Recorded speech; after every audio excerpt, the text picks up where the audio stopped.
It began quietly, almost unnoticed by most Americans.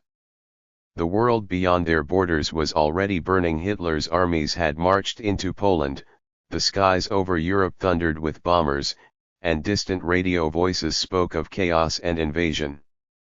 But in the small towns of Ohio, in the crowded streets of New York, and on the farmlands of Kansas, life went on as usual.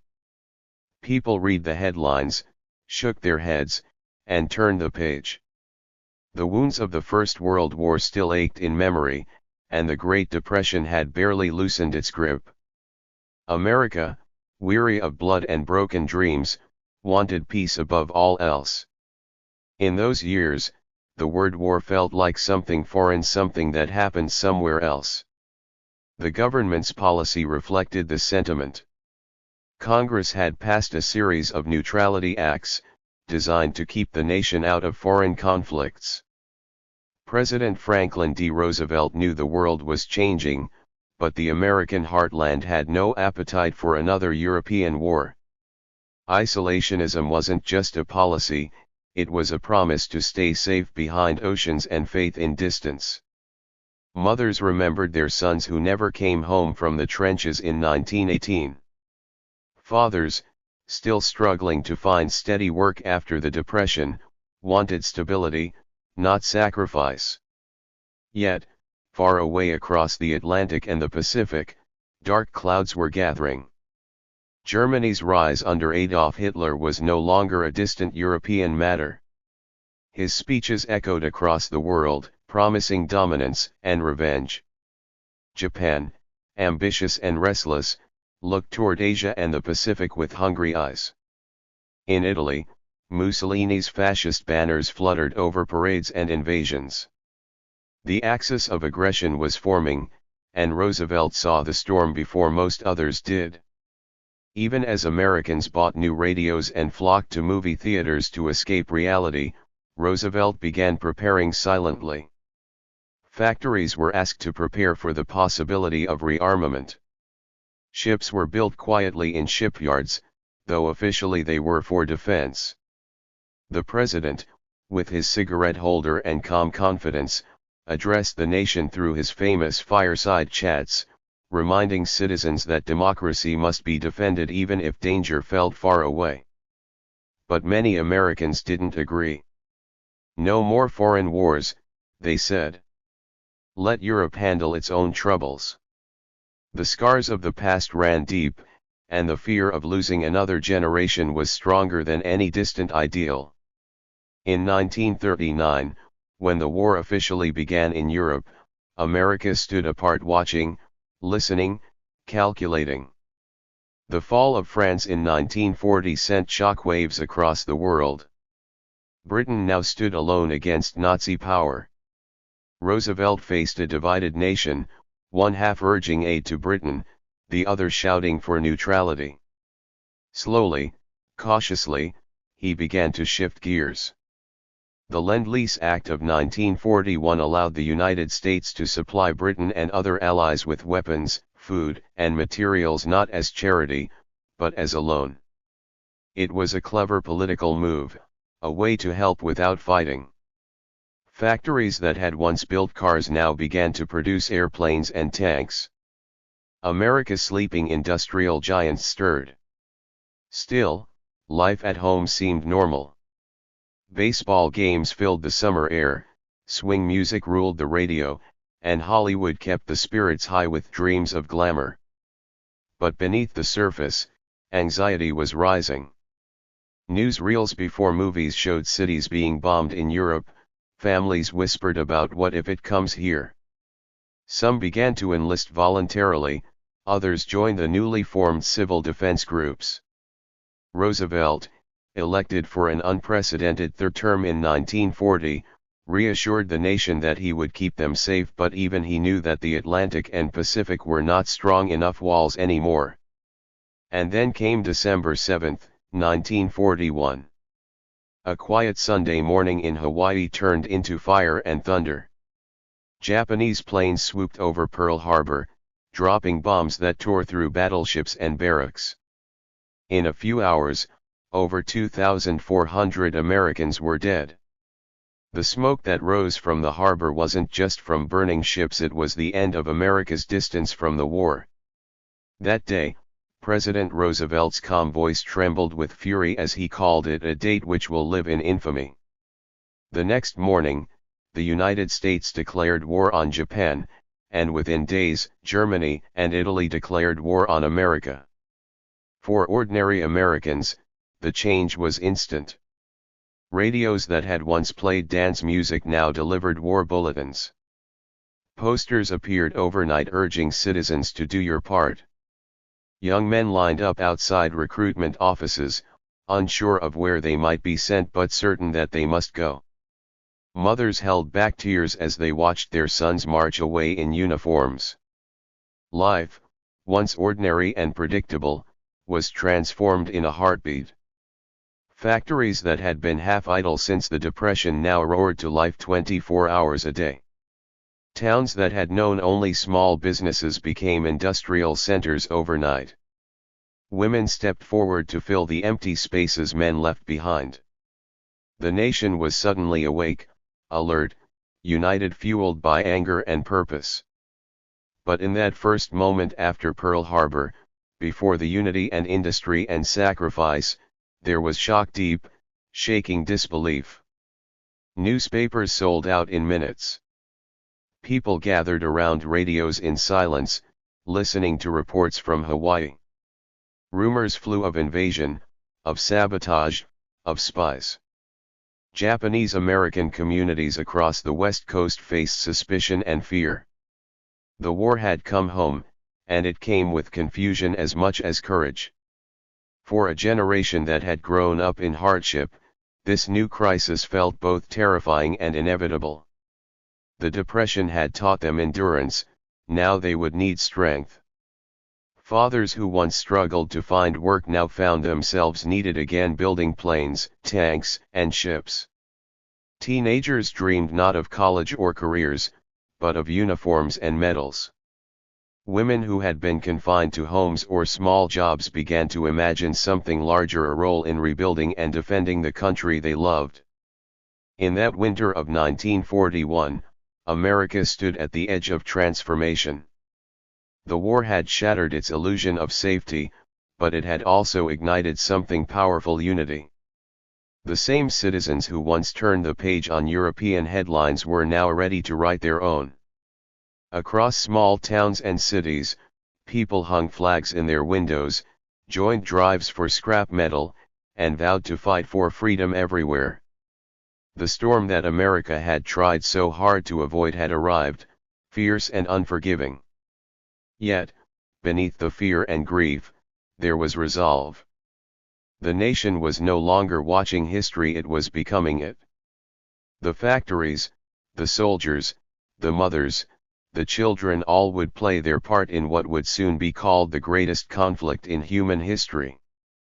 But on that December night, as radio static filled the air and the president's voice echoed through living rooms, one truth settled into every American heart: the world would never be the same again.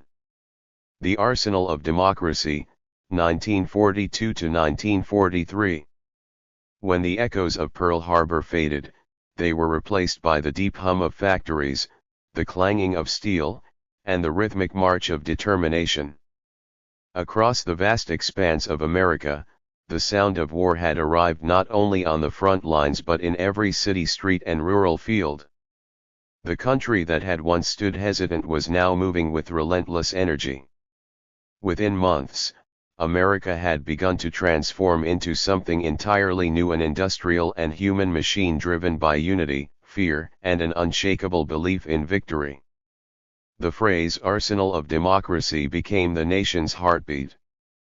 President Roosevelt had used it months before the attack, urging Americans to produce enough weapons and supplies to defend not only their nation but the free world itself.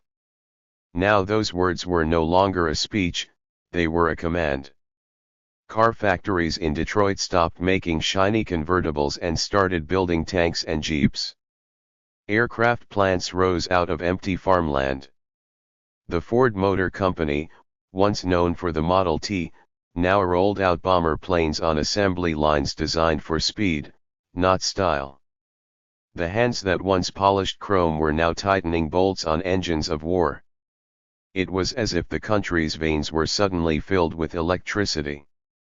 Cities that had been quiet during the Depression turned into roaring furnaces of productivity. Smoke rose over the skyline of Pittsburgh as steel poured for ships and weapons. In California, the shipyards worked day and night, the glow of welding torches lighting the night sky like stars. Every piece of machinery, every ounce of fuel, every pound of food became part of a single mission. The American worker had become a soldier in overalls. And then there were the women. When millions of men left to fight, the empty spaces in factories and offices could no longer stay empty. Women stepped forward, mothers, wives, sisters, daughters, trading aprons for uniforms and typewriters for drills. They wore bandanas over their hair, grease on their hands, and pride in their hearts. Rosie the Riveter, the poster woman with the rolled-up sleeve, became a national symbol. Her words, "We can do it," weren't just a slogan, they were a promise. Women who had never imagined life outside their homes found themselves building airplanes, operating heavy machinery, and managing offices. It wasn't just about earning a wage, it was about belonging to something larger. In cafeterias and factory floors, women of all races worked side by side, though segregation still shadowed their progress. For the first time, American women weren't just supporting the war, they were powering it. Many faced long hours, harsh conditions, and unequal pay, but their resilience gave the home front its strength. When their husbands and sons wrote letters from distant battlefields, the women replied not with tears, but with determination, "We're doing our part here, too." Everywhere, the rhythm of war shaped daily life. Gasoline was rationed, tires were scarce, sugar and coffee were counted by coupons.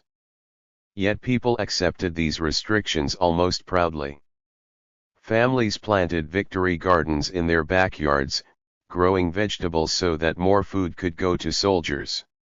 Children collected scrap metal, rubber, and old newspapers for recycling drives.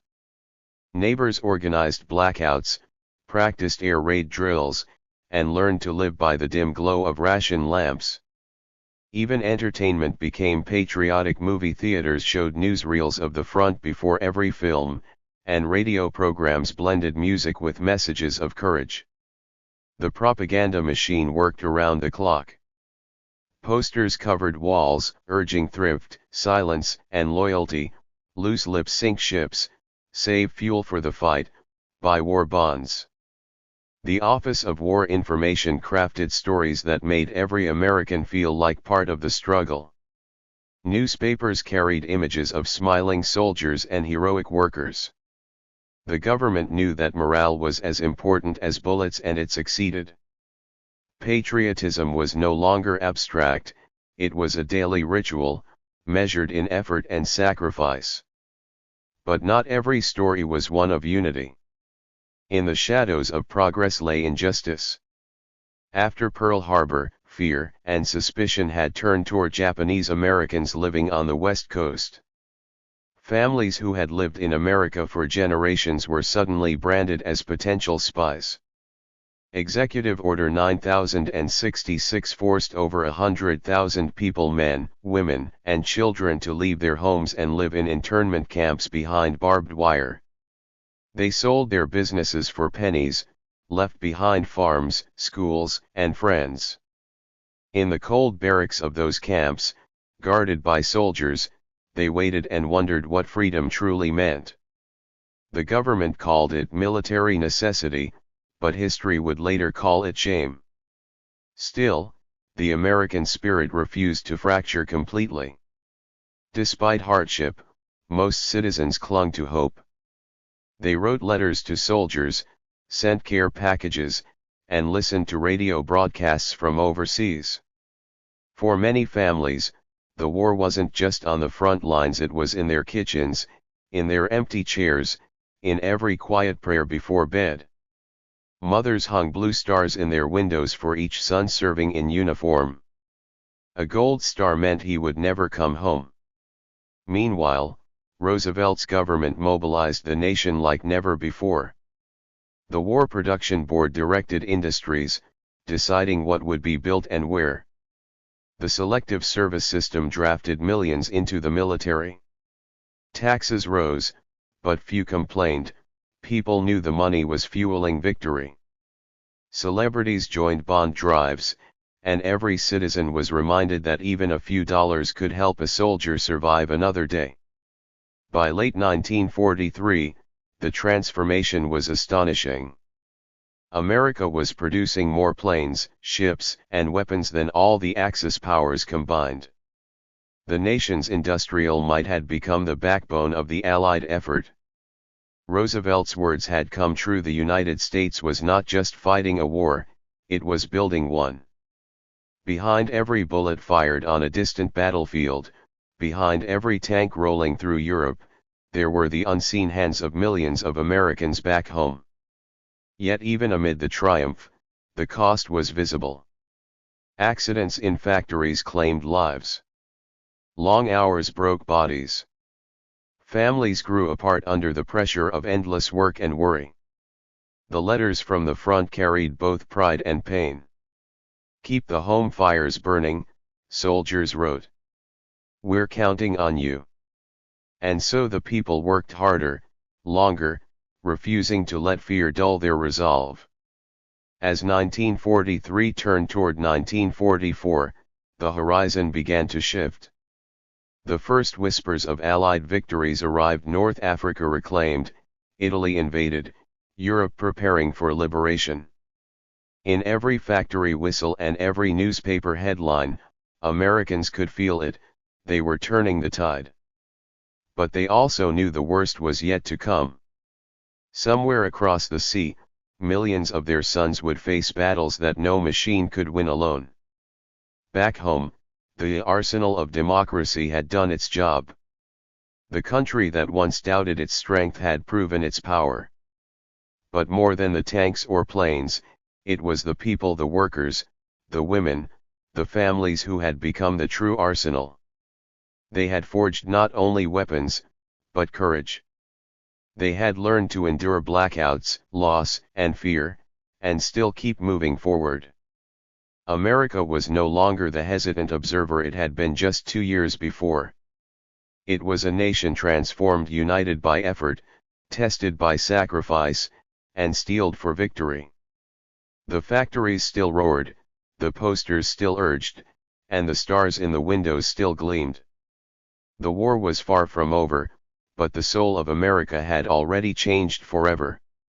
War and the Home Front, 1943 to 1945. By 1943, the war had become a rhythm that pulsed through every American life. It was no longer something that had begun suddenly, or something that would end soon. It was an ever-present force, shaping every conversation, every meal, every dream. The front lines stretched across oceans, but the war lived in the quiet of kitchens, in the hum of factories, in the empty seats at dinner tables. It had become the air America breathed. Soldiers rode home from deserts, jungles, and frozen battlefields, their letters censored, folded, and passed through trembling hands. "I'm fine," they wrote, even when they weren't. "Tell Mom not to worry." The letters were short, sometimes stained with dirt or tears, but to the families waiting in small towns and crowded cities, they were everything. Mothers saved each one in boxes, tied together with ribbon.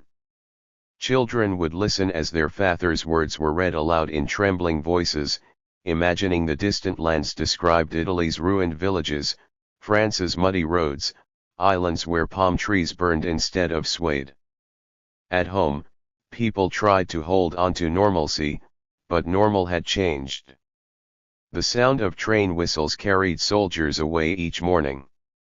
Blackout curtains covered windows at night, and the radio became the nation's heartbeat, a lifeline of music, news, and hope.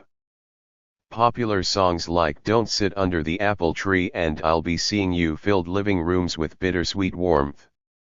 Families gathered close around the crackling speakers, praying for good news. Life on the home front demanded endurance. Ration books dictated every purchase: meat, butter, sugar, gasoline. Housewives learned to stretch every meal, reusing bacon grease, baking with substitutes, and turning leftovers into new dishes. The smell of coffee was a rare comfort, a single bag had to last weeks. Children collected tin cans and old tires for recycling drives, proudly announcing they were helping the boys overseas. In backyards, victory gardens bloomed, small plots of hope sprouting beans and carrots where flower beets once were. Factories, once symbols of progress, now resembled battlefields of their own. Men and women worked 12-hour shifts under blinding lights, their faces smeared with oil, their bodies aching from endless repetition. They built planes faster than anyone thought possible, rolled tanks off assembly lines like clockwork, and stitched parachutes by the thousands. Accidents were common, sleep was scarce, but no one complained. Every spark that flew, every whistle that blew, felt like another step toward victory. The war had also begun to reshape hearts and minds. African American soldiers fought bravely overseas, even as segregation and prejudice followed them into the military camps. The Tuskegee Airmen, the first black pilots in U.S. history, proved their courage in the skies of Europe, their red-tailed planes slicing through enemy lines. Back home, black workers demanded fair pay and respect in war industries.